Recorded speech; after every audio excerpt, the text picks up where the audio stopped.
सुषमा अपने बेटे विपुल के लिए सरकारी नौकरी वाली बहू ब्याह कर लाती है ताकि उसके घर का सारा खर्चा उसकी बहू उठा सके। सुषमा की बहू शादी के 4-5 दिन के ही बाद से ही अपने काम पर जाना शुरू कर देती है। क्या बात है, बड़े दिनों बाद नजर आई है। लगता है मेरी सरकारी नौकरी वाली बहू के बारे में पता चल गया तुझे। तब से तो तेरे मन में खोट आ गया है। मेरी बहू की मुंह दिखाई करने भी नहीं आई तू। तुझे जो समझना है तू समझ ले। मैं 2 दिन पहले ही तुझे बताकर गई थी ना, लेकिन तुझे तो मुझ पे आरोप लगाने हैं क्योंकि तू तो मेरी पड़ोसन है। अरे मैं तो भूल ही गई थी कि तू गाँव गई थी। अच्छा खैर छोड़, आजा तुझे मैं अपनी बहू के बारे में बताती हूँ। मैंने अपने बेटे विपुल के लिए सरकारी नौकरी वाली बहू लेकर आई हूँ। पूरे 50,000 महीना कमाती है। क्या बात है, अब तो तेरा रुतबा होगा मोहल्ले में। वैसे सही है। वैसे एक बात बता, तेरे बेरोजगार बेटे को अपनी बेटी दी किसने? अरे मेरे बेटे से प्यार हो गया था उसे तो। और मेरा बेटा क्या कम सुंदर है। उसकी तारीफ तो अच्छी अच्छी लड़कियां करती हैं और उसकी तरफ खींची चली आती हैं। अपने बेटे की इतनी भी क्या तारीफ कर दी है, जैसे मैंने तेरे बेटे को कभी देखा ही ना हो। अरे मुझे पता है तूने मेरे बेटे को देखा है, लेकिन मेरा बेटा तेरे बेटे से लाख गुना सुंदर है, समझी ना। बढ़िया ही अपने बेटे की तारीफ करने वाली। खैर तुझे तो अपनी बहू का घमंड है, जो आखिर महीने में 50,000 कमा जो रही है। ठीक है, देखते हैं तेरी सरकारी नौकरी वाली बहू कितने दिन टिकती है। ऐसे ही समय बीत रहा होता है और सुषमा और उसका परिवार खुशी खुशी रह रहे होते हैं। लेकिन एक रोज सुषमा की बहू रेशमा की ऑफिस की छुट्टी होती है और वो हॉल में बैठी टीवी देख रही होती है।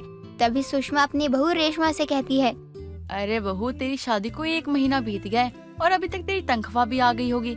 थोड़ा सा घर खर्च के लिए पैसे दे देना। हाँ माँ जी, 1-2 दिन में तनख्वाह आ जाएगी तो मैं घर के लिए कुछ पैसे निकाल दूंगी। आप चिंता मत कीजिए, मैंने पहले से ही सोच रखा है।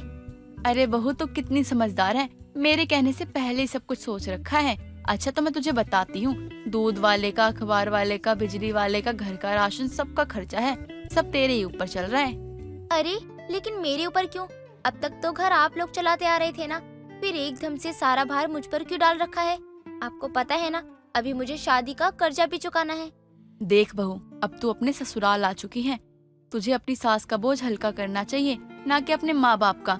तेरी बूढ़ी सास की दवा का खर्चा, घर का राशन, दूध वाला, बिजली वाला, बाहर का सामान, इन सबको पैसा देना होता है। अगर तू नहीं दे पाएगी तो क्या करूँगी? इस बुढ़ापे में 2-4 लोगों के घर पे झाड़ू लगाकर पैसे निकाल लूंगी। कोई बात नहीं बहू। अरे माँ जी, आप मेरे होते हुए किसी और के घर में क्यों काम करोगी? आप ही ना कैसी बातें करती हो, मेरा जी जलाने वाला। ऐसे ही समय बीत रहा था। रेशमा धीरे धीरे अपने घर की जिम्मेदारियों को संभाल लेती है और सुषमा हर वक्त अपनी बहू के आगे किसी न किसी काम को लेकर रोती ही रहती और रेशमा भी अपनी सास की हर बात मानकर उनका खर्चा उठा रही थी। ऐसे ही एक रोज रेशमा थकी हारी घर आती है। माँ जी, आज तो मैं बहुत थक गई हूँ। अगर आपने चाय बनाई हो तो 1 कप चाय मिलेगी क्या? अरे बहू, इसमें कोई पूछने वाली बात है क्या? मैं अभी बना कर लाती हूँ तेरे लिए गर्मा गर्म चाय। सुषमा चाय बनाने पहुँचती है और कुछ देर बाद अपनी बहू रेशमा के लिए हॉल में चाय बनाकर भी ले आती है। तभी वहाँ विमला आती है। अरे सुषमा, सही समय पर मिली है तू। कई दिनों से तुझे ढूंढ रही हूँ और तू मुझसे भागी भागी फिर रही है। देख विमला, अगर तू अपने पैसे मांगने आई है तो मैं तेरे आगे हाथ जोड़ती हूँ, तेरे सामने अपनी झोली फैलाती हूँ। मेरे पास अभी पैसे नहीं है। बहू को जो भी सैलरी मिली थी उसमें से मैंने आधी सैलरी को खर्च कर दिया है। अब बेचारी के पास कुछ ही पैसे हैं। नहीं नहीं, बहुत हो गया। आज मुझे अपना कर्जा चाहिए ही तो चाहिए। अरे माँ जी, किस कर्जे की बात हो रही है? और मुझे क्यों नहीं बताया कि आपने विमला काकी से उधार लिया है? अरे बहू, क्या ही बताऊं। विपुल की शादी में इतना खर्चा कर दिया था कि मुझ पर कर्ज हो गया था और उस समय मैंने विमला से पैसे उधार लिए थे, उसी को चुकाने की बात हो रही है यहाँ। विमला काकी, कितने पैसे बने हैं आपके? आप मुझे बताइए, मैं भी देती हूँ। अरे बहू रहने दे, हरदम मैं तुझे एक ही बात कहती हूँ, बहू मेरा बोझ हल्का कर दे। और तू भी मेरे कर्ज का बोझ हल्का ही कर रही है और उसी के तले दब भी रही है। अरे नहीं नहीं माँ जी, ऐसी कोई बात नहीं है। अब दरवाजे पर कोई पैसे मांगने आएगा तो हमें उनका पैसा लौटाना तो पड़ेगा ही ना। अच्छा हुआ बहू कि तू आज मुझे मिल गई, वरना तेरी सास ये तो आज भी मुझे पैसे देने से मना कर रही थी। इतना कहने के बाद विमला वहाँ से चली जाती है। लेकिन रेशमा अब अपना हिसाब लगाती है तो उसे महीने के 50,000 रुपए की सैलरी में से भी कुछ नहीं बचता। 1-2 हजार उसके किराए के ही बचते, जिससे रेशमा थोड़ी परेशान हो जाती है। अब अगली रोज सुबह फिर से रेशमा घर का काम धंधा करके ऑफिस के लिए निकल जाती है। अब सुषमा की बहू के जाने के कुछ देर बाद ही विमला का आना होता है। ये पकड़ तेरे 10,000 रुपए और ला मेरे 500 मुझे वापस कर। अरे झूठ बोलने का भी भला कोई कितना पैसा लेता है। ये ले 300, बहुत है। दिन की पूरी मजदूरी होती है 300 रुपए। अगर तूने अगली बार से मेरे पैसे काटे तो मैं तेरी बहू को जाकर सब सच बता दूंगी कि तू मुझसे उधारी का नाटक करवाती है और अपनी बहू से पैसे निकलवाती है। अरे वो बेचारी तो कमा कमा कर सूखती जा रही है, लेकिन तू है कि उस पे बोझ डालकर उसे मारी जा रही है। अरे चुप कर। 50,000 महीना कमाती है मेरी बहू, और तुझे पता भी है 2 महीने से तो उसने अपने माँ बाप के घर भरे हैं, और अब क्या मेरा भी नहीं भरेगी। ऐसे ही कुछ दिन और बीत जाते हैं और सुषमा अपनी बहू की खूब सेवा कर रही थी। रेशमा को भी अपनी सास का सेवा करना कुछ रास नहीं आ रहा था कि आखिर उसकी सास उसका इतना ध्यान क्यों रख रही है, उसकी इतनी सेवा पानी क्यों कर रही है। वहीं दूसरी तरफ हर 2-3 दिन पर उसके दरवाजे पर दूध वाला लाला या फिर कोई ना कोई कर्जदार ही आ जाता था और सुषमा उसके सामने रोने धोने का नाटक करने लगती। इसके बाद हार मानकर रेशमा को उस कर्ज का भुगतान करना पड़ता था। अपने घर में जितना खर्चा नहीं है उससे ज्यादा तो कर्जदार आ रहे हैं, वो भी महीने से भी पहले। हाँ बहू, घर का खर्चा तो पता चलता नहीं है, और देख रही है ना कर्जदार दरवाजे पे आकर पैसे मांगने लग जाते हैं। मुझे तो बहुत बुरा लगता है। रेशमा अपनी भोली भाली सास को समझ नहीं पा रही थी, जो कि असल में भोली भाली नहीं थी, लेकिन वो नाटक जरूर कर रही थी। एक रोज रेशमा अपने कमरे में आराम कर रही होती है, तभी उसके कानों में उसकी सास और पड़ोसन की बातों की आवाज आती है। देख, आज मैंने लाला को बुलाया है, उसे भी कहा है कि मेरी बहू के होते हुए कर्ज मांगने आए और मुझे जलील करे ताकि मेरी बहू पैसे निकाल कर दे दे। तू भी अपनी सरकारी नौकरी वाली बहू से खूब पैसा छाप रही है। अरे क्या करूं, वो भी ज्यादातर पैसे अपने मायके वालों को दे देती है, तो मुझे ये नाटक करना पड़ता है। खैर छोड़, लाला भी आता ही होगा। सुषमा की बहू रेशमा सारी बातें सुन लेती है। अब कुछ देर बाद ही लाला सुषमा के बताए प्लान के मुताबिक उसके घर आता है और सुषमा को पैसों के लिए जलील करने लगता है। अगर तूने मेरा पैसा नहीं दिया तो तेरे घर के सारे सामान मैं बाहर फेंकवा दूंगा। लाला जी ऐसा मत कीजिए, मैं जल्दी से पैसे चुका दूंगी, आप थोड़ा समय दीजिए बस। नहीं नहीं, मैं तुझे कोई समय नहीं दे सकता। मैंने बहुत कह लिया तुझे, लेकिन तुझे समझ में नहीं आया। अरे मुझे मेरे पैसे चाहिए, वो भी अभी के अभी। तभी वहाँ सुषमा की बहू रेशमा आती है और रेशमा अपने ही अंदाज में लाला से कहती है, इसके लिए आपको ज्यादा से ज्यादा 500 मिलेंगे, लेकिन मैं आपको 1000 रुपए देती हूँ सच बोलने के लिए।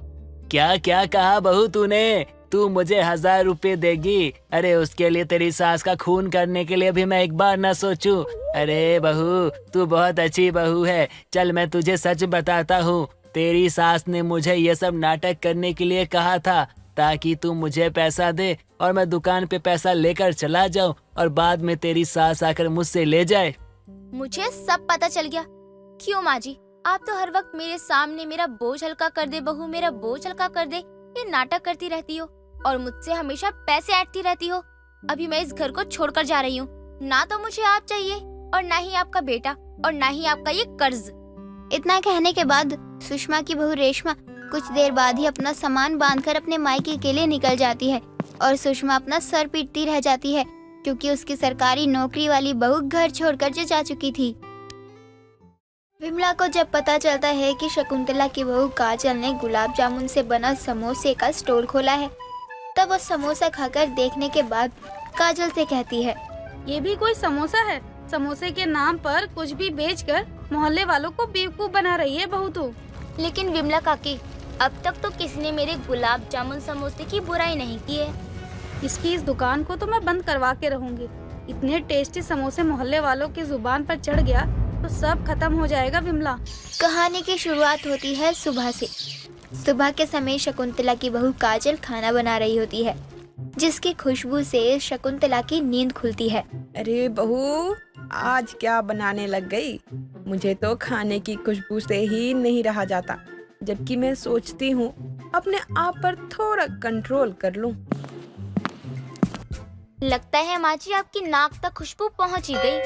बहू, मैंने कितनी बार कहा है कि घर में सादा उबला हुआ खाना बनाया कर, लेकिन तू भी कहाँ मानती है। अरे माँ जी, आपके लिए तो मैं खिचड़ी या दलिया बना दूंगी, लेकिन ये तो मैंने पापा जी के लिए बनाए हैं। उन्होंने कहा था कि आज उन्हें पनीर वाले छोले भटूरे खाने का मन है। बहू, उस बुढ़े को और 10 बीमारियां हो जाएगी। तू समझती क्यों नहीं है? माँ जी, यही तो खाने पीने की उम्र है। अब इस उम्र में खाएंगे पिएंगे नहीं तो कब खाएंगे? और आपको थोड़ा भी खुद पर कंट्रोल नहीं है ना? पेट देखो, बस फैलता ही जा रहा है इनका। अरे तो अब क्या करूं? अब अपने पेट के बढ़ने के डर से अपनी मनपसंद चीजें खाना छोड़ दूं? अरे माँ जी, अगर आपका मन भी कर रहा हो पनीर वाले भटूरे खाने का तो खा लीजिए। इस उम्र में इतना मन मारना भी सही नहीं है। सही कह रही है बहू। चल इसे छोड़ और मेरे लिए गर्मा गर्म पनीर वाले छोले भटूरे लगा दे। शकुंतला का तो मन कर रहा होता है कि वो अभी छोले भटूरे खाए, लेकिन इतना सुनने के बाद कोई भी शकुंतला से छोले और पनीर वाले भटूरे पूछता तक नहीं है। अरे बहू, क्या छोले भटूरे बनाए हैं तूने? ऐसा लग रहा है किसी होटल में बैठ के खा रहा हूँ। शकुंतला, अभी भी बचे हुए हैं छोले भटूरे। तुम्हें खाना है तो खा लो, वरना मैं तो सब खा जाऊंगा। अब तुम इतना कह रहे हो तो खा ही लेती हूँ, वरना तुम बुरा मान जाओगे। अरे ये क्या बात हुई? मैंने तुमसे एक ही बार पूछा है, तुम कह रही हो इतना कह रहे हो तो खा लेती हूँ। बहू, इसे भी दे दे छोले भटूरे अगर बचे हैं तो। काजल को खाना बनाने का बड़ा ही शौक था और काजल के ससुर को तरह तरह का खाना खाने का शौक था, और इस वजह से बहू और ससुर की ये जुगलबंदी हर दिन कुछ न कुछ नया बनाती रहती और खाते रहते। एक रोज शंकर अपनी बहू काजल से कहता है, बहू, आज कुछ खट्टा मीठा सा खाने का मन कर रहा है। कुछ अच्छा सा बना ले जो हमने कभी खाई भी ना हो और बनाया भी ना हो। लेकिन वो क्या हो सकता है? कुछ सोचने दो, क्या बनाऊं? बहू, वैसे तो मेरा मन समोसा खाने का हो रहा था, लेकिन समोसा किसी और दिन खा लेंगे। अभी बस कुछ अच्छा सा बना दे, तब तक मैं पार्क से 2 चक्कर काट के आ जाता हूँ, वरना सच में मेरा पेट और बढ़ जाएगा।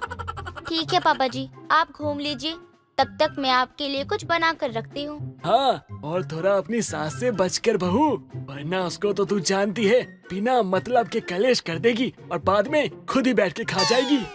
अब शंकर के कहने पर काजल सोचने लगती है कि आखिर क्या बनाया जाए, और इसी के साथ अब वो एक नया डिश बनाने की तैयारियों में लग जाती है।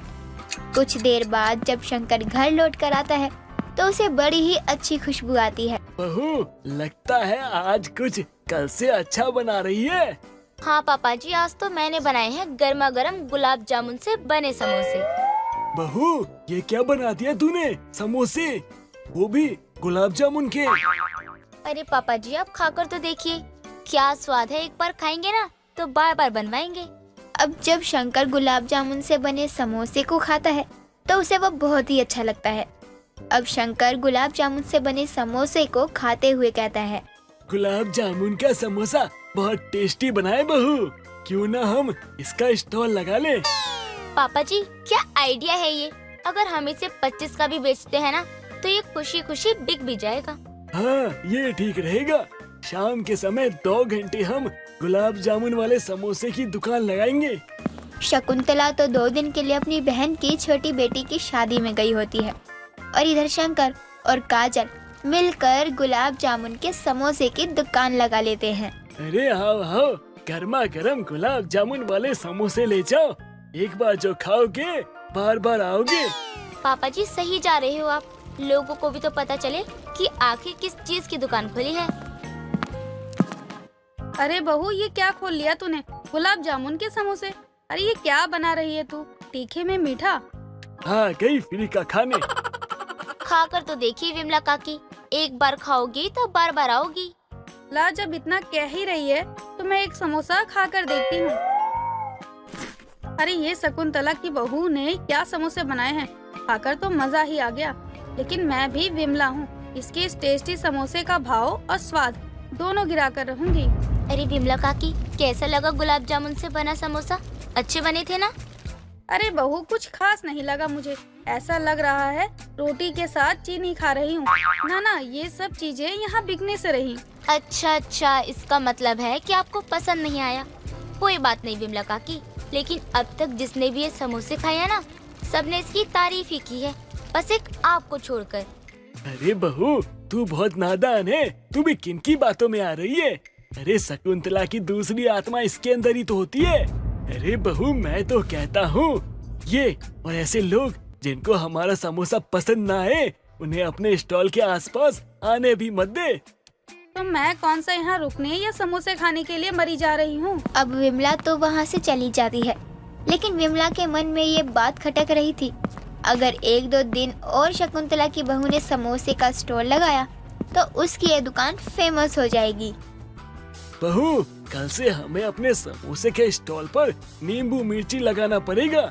देख रही है ना, काली बिल्ली कैसे नजर कराए हुए आ रही है। और हाँ, आने जाने वाले ग्राहकों को गिन भी रही है। अरे जाने दीजिए पापा जी, वैसे माँ जी हमारी इस कदम से नाराज तो नहीं होंगी ना? अभी उसे आने में कई दिन है और आज तो वैसे भी अच्छा खासा गुलाब जामुन का समोसा बिक चुका है। तो 2-3 दिन ऐसा ही रहा ना, तो शकुंतला के मुंह खोलते ही पैसा दे मारेंगे उसके मुंह पर। पापा जी, मुझे तो माँ जी के गुस्से से डर लग रहा है और कुछ नहीं।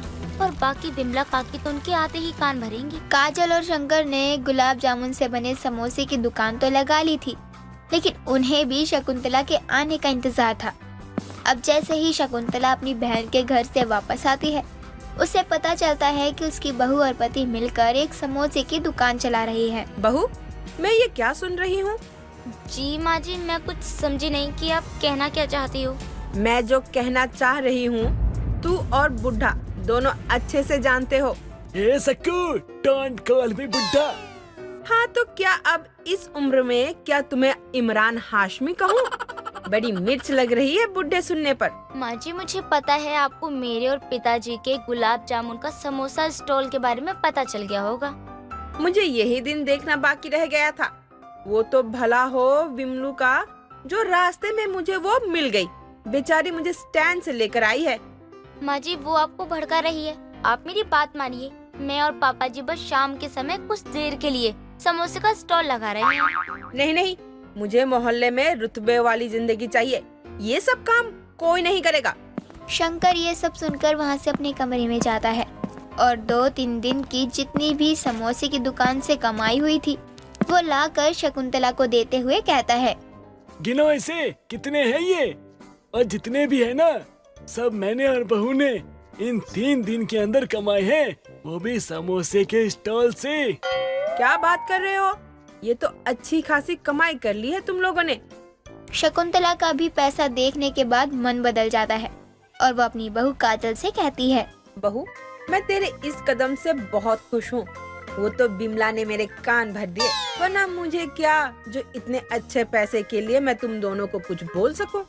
देखा बहू, मैंने कहा था ना, पैसे के आगे सक्कू किसी की नहीं है। वो तो मुझे भी ना भरे हुए तोंद के साथ बेच देगी अगर फायदा हुआ तो। अब धीरे धीरे काजल का गुलाब जामुन समोसा इतना फेमस हो जाता है कि वो आगे चलकर एक अच्छा खासा कमाई देने लगता है। शंतु अपनी बहू राखी से परेशान थी, क्योंकि दोनों ही सास बहुओं में टीवी देखने को लेकर होड़ मची रहा करती। हे प्रभु, आप ऐसा कैसे कर सकते हैं? ये आपने बहुत गलत किया। अब वो किसके भरोसे रहेगी? अरे ये तो बहू की आवाज है, लेकिन वो रो क्यों रही है?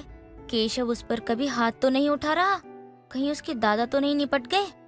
हे प्रभु, मैं आपकी दिन रात पूजा करती हूँ, लौटा दो उस बच्ची को, उसकी माँ लौटा दो। ये मैं अपनी आँखों से नहीं देख सकती। बहू क्या बात है, क्यों रो रही है? इतना सब हो गया क्या तेरे मायके में? बंद कर ये टीवी, रोते नहीं है बहू। अब क्या कर सकते हैं, तेरे दादा की वैसे भी 80 साल उम्र थी। ये तो बहुत बड़ी जिंदगी देख ली उन्होंने। कब, कैसे? मेरे दादाजी से तो मेरी कल ही बात हुई थी, तो वो मरे कब? अरे मुझे किसी ने बताया क्यों नहीं कुछ? अरे तो तू सुबह सुबह क्यों रो रही है? मुझे तो लगा तेरे दादा निपट गए होंगे, तो तू सुबह सुबह इतना क्यों रो रही है? अरे शुभ शुभ बोलो माँ जी, वो तो अभी 100 साल जीने वाले हैं। आप ही कैसी बातें कर रही हो? तो फिर एक बात बता, तू सुबह सुबह क्यों रो रही है? क्या बात होगी ऐसी जो तू सुबह सुबह हमारा जीना हराम कर रही है? अरे वो तो मैं टीवी में फिल्म देख रही थी, माँ की ममता, उसमें एक छोटी सी बच्ची को माँ छोड़कर चली जाती है। माँ जी, ये भगवान भी कैसा अन्याय करता है। हे प्रभु, विमला ठीक ही कह रही थी कि गांव की गवार बहू को तो तू ब्याह कर ले आई है, लेकिन इसका अंजाम भी बुरा ही होगा। माँ जी, आप क्या जाने माँ की ममता, मुझसे पूछो, मुझे पता है माँ से दूर रहना कैसा होता है। बहू तू चुप हो जा, वरना मैं इस टीवी को किसी के हाथ बेच दूंगी। शंतु अपनी बहू के टीवी देखने की आदत से परेशान थी। साथ ही इस बात से भी परेशान थी कि राखी जो भी टीवी में देखती थी उसे असल समझकर रोने या दुखी हो जाया करती।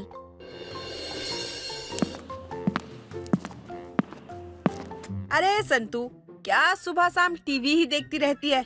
चल ना, पार्क में घूम आते हैं। अरे नहीं नहीं, बैठ बैठ ना। देखना, ससुराल बिन सास नाटक में ना जाने इसकी सास कहाँ से आ गई है। अब पता चलेगा बहू को कि असल सास क्या होती है। अरे संतू, तू ये क्या बात कर रही है? ये तो सच में देखने में बड़ा ही मजा आने वाला है। अरे बहू कहाँ है?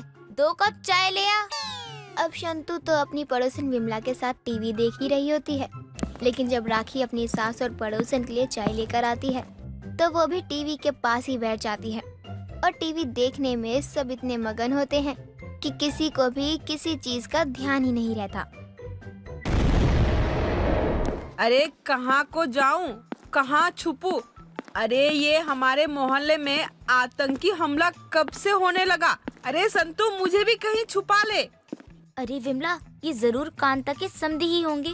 उनके बेटे ने मुस्लिम लड़की घर में जो रखी है ना, वो भी बिना निकाह किए। तू सही कह रही है संतू, वहीं आए होंगे मारने की धमकी देने के लिए। अरे नहीं नहीं, आप दोनों जैसा समझ रहे हैं वैसा कुछ भी नहीं है। दरअसल बात ये है कि आप लोगों के साथ मैं भी टीवी देखने बैठ गई और मुझे किचन में चढ़ा आलू उबलने के लिए कुकर पर ध्यान ही नहीं रहा और वो सीटी लगते लगते आवाज कर गया। क्या बहू, तूने किचन में कुकर ब्लास्ट करवा दिया और मैं यहाँ डरी सहमी ये सोच रही हूँ कि मैं कहाँ जाऊँ। वाह बहू वाह, क्या बात है। तेरा टीवी देखना इतना जरूरी है कि तू अपने कामों को भूलकर टीवी में खुद को मगन कर लेती है। अरे संतू, तू संभाल अपनी मूर्ख बहू को। मैं तो चली, ना जाने कैसे दिमाग की है ये, और तू भी इसे ही झेल रही है बस। बहू बहुत हो गया तेरा। कभी कभी तो मैं खुद की पसंद को ही कोसती हूँ। आज से तेरा टीवी देखना ही बंद। आज से तू घर के काम हो जाने के बाद ही मुझसे टीवी का रिमोट मांगने आया करेगी। माँ जी, आप मुझ पर ऐसा अत्याचार मत कीजिए। एक पल में खाने के बिना रह सकती हूँ, लेकिन टीवी के बिना मेरी मौत निश्चित है। नहीं माँ जी, मैं टीवी के बिना नहीं रह सकती। शंतु भी अपनी बहू की बातों को सुनते हुए टीवी का रिमोट अपने गले में धागे से बांध लेती है। माँ जी, ये आप अच्छा नहीं कर रही हैं। आप एक दर्शक को उसकी टीवी से दूर कर रही हैं, जिसमें उसकी जान बसती है। माँ जी, आपको मेरा श्राप है। आप ऐसा करके कभी खुश नहीं रहेंगी।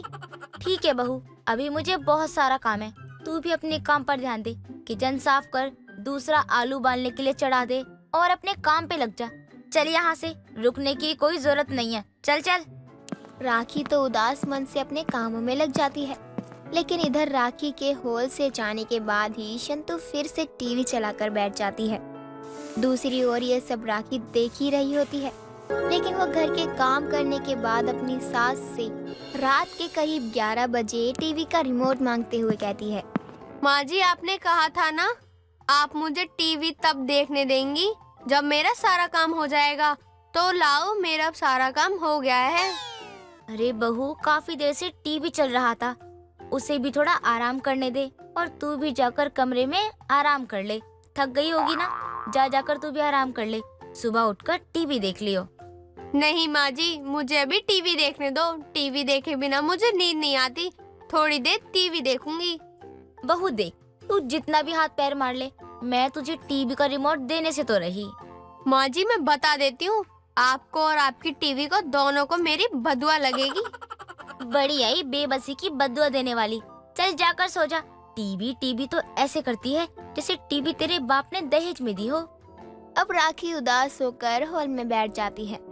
और कुछ देर बाद ही अपने कमरे में सोने जाती है।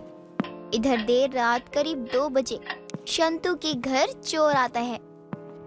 अरे वाह वाह, घर देख के तो ऐसा लग रहा है आज अच्छी खासी कमाई हो जाएगी। अरे किसी चीज की जरूरत तो नहीं है मुझे अभी, बस ये टीवी ले जाता हूँ। वैसे भी मेरी घरवाली बहुत परेशान करती है टीवी करके, अब उसको टीवी दे दूंगा। अब चोर भी शंतु के घर से टीवी निकाल कर ले जाने लगता है तो उसे टीवी का रिमोट याद आता है। अब वो हाथ में लिया टीवी को सोफे पर रखकर घर में रिमोट ढूंढने लगता है। इस उम्र में अब सही से नींद भी नहीं आती है। ना जाने जिंदगी कैसी हो गई है। एक पल को तो लगता है कि सब कुछ छोड़ छाड़ कर कहीं चली जाऊं।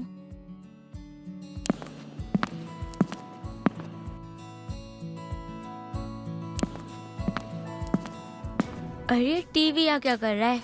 लगता है मेरी बहू ने ही किया है। अब तो इस औरत को मैं रिमोट ना दूं और अब ये मेरे ही गले में रहने वाली है। अच्छा, मतलब इस टीवी का रिमोट इस बुढ़िया के गले में है, लेकिन इसे लूं कैसे? अब शंतु पानी पीने के बाद अपने कमरे में सोने चली जाती है तो चोर भी उस रिमोट को छुपके से निकाल ले जाता है। अब सुबह जब राखी उठती है तो वो हॉल में टीवी ना देखकर रोने लगती है। माँ जी, ये आपने अच्छा नहीं किया। आपने मेरी जान, मेरी टीवी मुझसे दूर कर दिया। आपने ये अच्छा नहीं किया।